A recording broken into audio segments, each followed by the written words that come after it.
So the trust equation is trustworthy. It's trust on one side. In it has a bunch of variables that are in the numerator and then one in the denominator. And so let's start with the top part. So we've got credibility, reliability, and then intimacy. Now with self, the thing that's on the bottom and the denominator that divides through and makes it all smaller, self-orientation. A classic example of self-orientation would be a bad salesperson.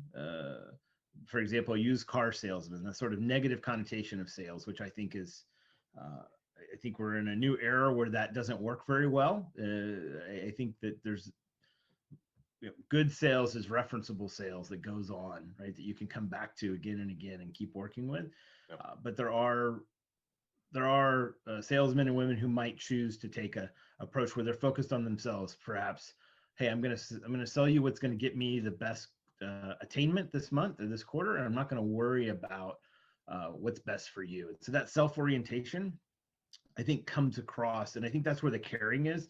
It's, do I care about you, Ramsey, and the customer that I'm working with, or the other individual on the team or internally, or do I care about myself? And so I think that's where is the majority of my caring, or where is it focused, my efforts? Is it focused on me? If it is self-oriented, then it deteriorates everything else I do on the top. And so the credibility is being consistent, working through, being able to, credibility would actually be the credentials, being able to say, I've got this experience, these technical certifications, I understand these technologies. That would be your establishing credibility. For SEs, that's pretty easy. Usually we're sort of bringing that to the table. Reliability is the say-do ratio, doing what you say and being able to follow through. Hey, I told you I'd get you this information. I got it. I followed up on your questions. I got the answers. Just being consistent and reliable. And then intimacy is probably the one that's sort of not intuitive, and that would be understanding the customer's needs. Really, first and foremost, what are they solving for? What's important to them? And I think, one of the other quotes, because it's been a few minutes since I quoted John Kerr, so I'm going to go back to him since he's the one who brought us together, and he has a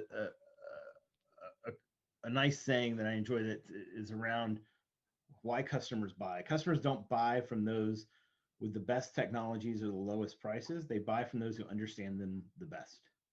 And so that's really what intimacy is. I understand what you're trying to solve, and I understand how my solution is going to solve your problem.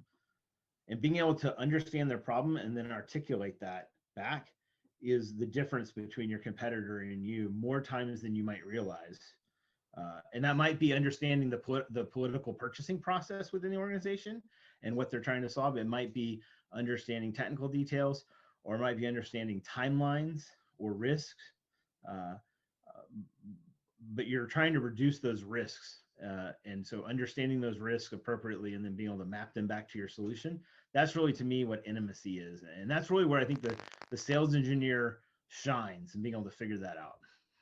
Yeah, like I don't want to push back. Like whatever you said makes sense. I would just add, in the absence of intimacy, customers will buy based on basically price.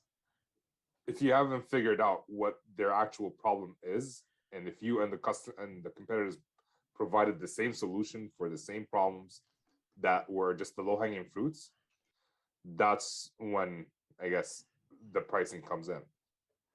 All right, so I think this is now we're having a good conversation, Ramsey. I like this. I enjoy collaboration, and so now we're getting to some good collaboration. So you would challenge the intimacy part.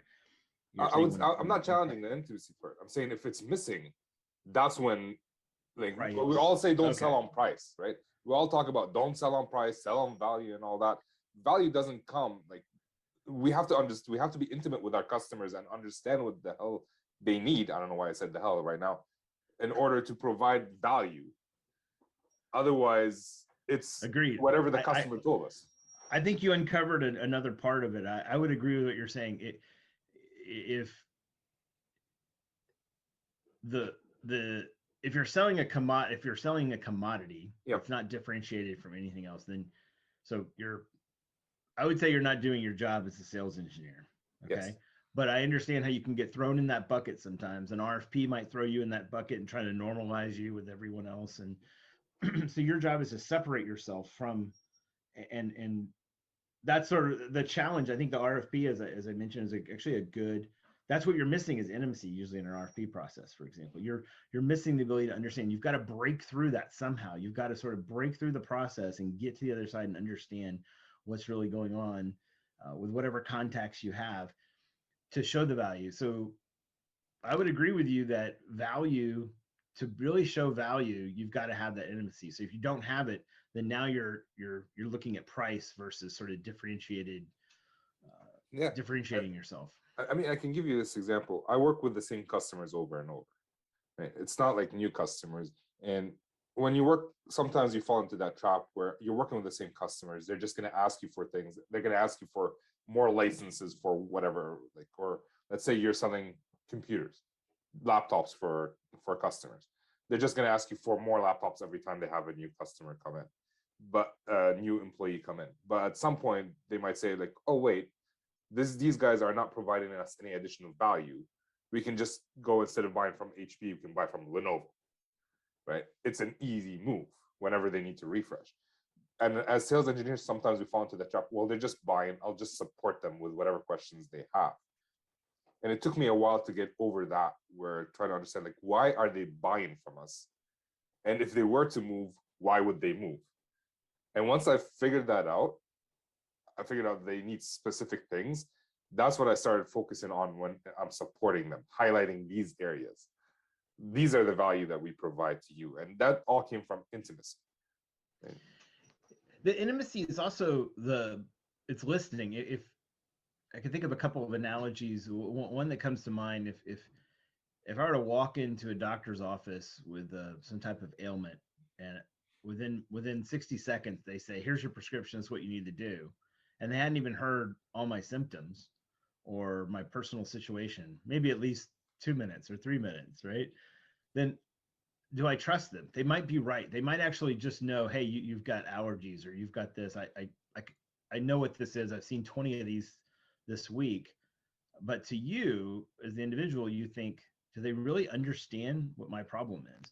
And so do I trust the solution that they're providing? And that's what I think about there is, you have to allow the customer or the internal or the member of your team that you're supporting time to explain. It takes time to articulate, and then that is what builds the trust, is the listening. So a big part of the trust is actually the listening time, and that's where the intimacy comes out.